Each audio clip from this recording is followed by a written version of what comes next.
Everything that I owned was gone, except for the watch on my wrist and the truck I was in. My house and the entire city of Paradise was destroyed in a fire. It was a pretty horrific event, and something I wouldn't wish on anybody.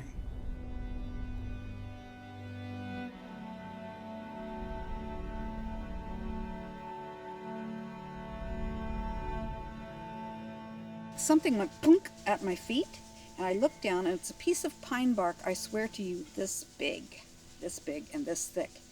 And it wasn't on fire anymore, but it was so hot when I went to pick it up and look at it, I almost burned my hand.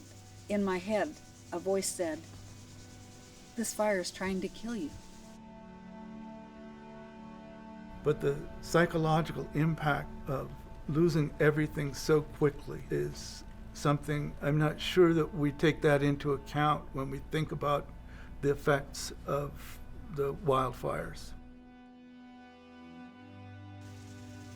This is a picture of our son Jack, who has passed away 5 years ago. About a month and a half after the fire, he committed suicide. He stayed here and fought the fire all by himself for 36 hours. He's our hero. He shot himself. He felt he had to do it, I guess. So, there was no warning. Yeah. That's weird.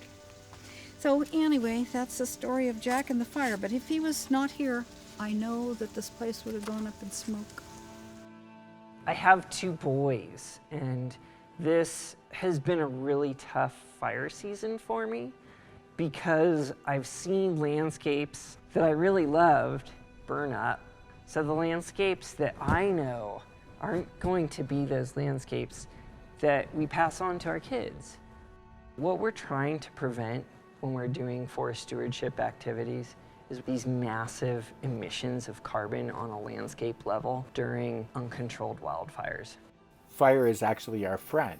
We need to create a situation where we can reintroduce fire, where California forests can burn occasionally, but they don't burn at high intensity and at large scales.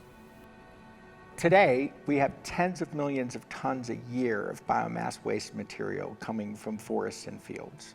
We understand that biomass utilization and emissions are an environmental justice issue, and that communities with poor air quality need to be protected. The best way to reduce emissions from forest and agricultural biowaste is to combust it in a controlled environment, reducing criteria air pollution by 98%.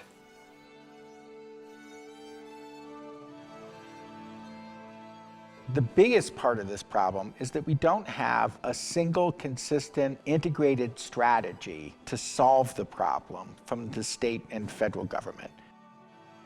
I know that it's extremely difficult to enact the policies that you need to do to keep our communities safe, but the consequence of not doing the right thing is tragic.